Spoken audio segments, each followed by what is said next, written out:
Hey guys, good morning. চলে এসেছি আবার একটা ছোট্ট মোটো ব্লগ নিয়ে। তো দিনটা ছিল 25 মে, যেই দিন মমতা ব্যানার্জি কলকাতা সল্ট লেকে এসেছিলেন। তো ওনার সাথেই ছিল আমাদের র্যালি, আর কল টাইম ছিল ঠিক 9টায়।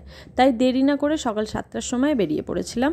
তো প্রথমেই চলে গেলাম মেট্রো স্টেশন, মেট্রো করে চলে গেলাম দমদম, দমদম থেকে চলে গেলাম ট্রেনে করে উল্টোডাঙ্গা, উল্টোডাঙ্গা থেকে অটো নিয়ে চলে গেলাম আমাদের লোকেশন, সেটা হলো সল্ট লেক। সল্ট লেকের এক্স্যাক্ট লোকেশনটা আমার ঠিক মনে নেই, কিন্তু এরিয়াটা সল্ট লেক এরিয়াই ছিল। তো আমি যখন পৌঁছেছিলাম তখন মোটামুটি 2-3 জন মতো এসেছিলো, আর আমার বসে থেকে থেকে খুবই একটা ঘুম পাচ্ছিলো। তো আমি ছোট্ট করে পাওয়ার ন্যাপ নিয়ে নিয়েছিলাম। তারপরে শুরু হয়ে গেছিলো আমাদের রিহার্সাল।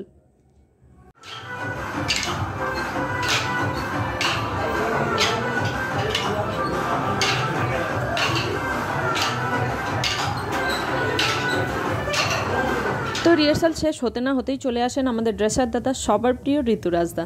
তো আমরা রিহার্সাল শেষ করে ঝটপট ওনার থেকে ড্রেসপত্র, অর্নামেন্টস যা যা কালেক্ট করার কালেক্ট করে নিয়ে ফাটাফাট মেকআপ করে, ড্রেস পরে, জুয়েলারি পরে 80% মতন আমরা রেডি হয়ে বসেছিলাম। ঠিক তারপরে স্পটে চলে আসেন সৌরভ স্যার। সৌরভ স্যার এসে উনি আমাদের পারফরমেন্সটা দেখলেন, কতটা ঠিক হচ্ছে কতটা ভুল হচ্ছে, উনি কারেকশন করলেন বা পজিশনের ভুল হচ্ছে কি না এসব। তো তারপরেই আমরা ওনার সাথে অনেক ভিডিও এবং অনেক ফটোজ ক্লিক করি।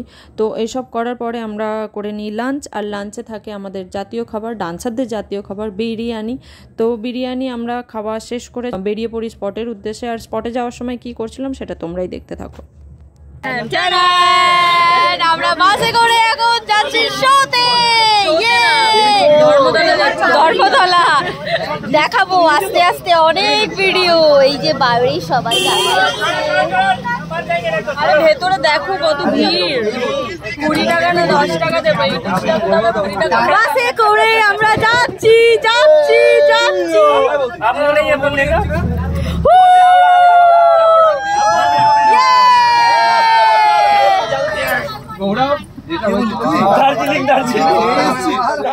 তো এসব করতে করতে আমরা ফাইনালি স্পটে পৌঁছে গিয়েছিলাম। স্পটে পৌঁছে গিয়ে পজিশন নিয়ে আরও অনেক অনেক অনেক ফটোজ ক্লিক করি আমরা। তারই কিছু ঝলক তোমাদের সাথে শেয়ার করলাম, তোমরা দেখতে থাকো। তো ফাইনালি আমাদের এবং সবাইয়ের অপেক্ষার অবসান ঘটিয়ে ফাইনালি মমতা ব্যানার্জি হেলিকপ্টার থেকে নেমে আমাদের সাথে র্যালিতে হাঁটতে শুরু করেন। ওখানে যেহেতু ফোন অ্যালাউ ছিল না, তাই কিছু ফটো তোমাদের সাথে শেয়ার করলাম। তো ফাইনালি আমাদের র্যালিতে হাঁটা শেষ হয়। 5 কিলোমিটার হাঁটার পরে মোটামুটি ওই সল্ট লেকের কোনো একটা এরিয়া থেকে উল্টোডাঙ্গার ব্রিজ পর্যন্ত হেঁটেছিলাম, এক্স্যাক্ট মনে নেই। সবার অবস্থা খুবই খারাপ হয়ে গিয়েছিল। তো যে যার এসে চেঞ্জ করে যে যার বাড়ির উদ্দেশ্যে বেরিয়ে পড়েছিল, আমি আমার বাড়ির উদ্দেশ্যে বেরিয়ে পড়েছিলাম। চলো বাড়ি যাওয়ার পথে তোমাদেরকে একটা কথা শেয়ার করি। প্রথমেই বলি আমি কোনো দলে যাচ্ছি না, বাট আজ আমি ফার্স্ট টাইম মমতা ব্যানার্জিকে সামনে থেকে দেখলাম, আর ফার্স্ট টাইম আমি ওনার সাথে হাঁটলাম।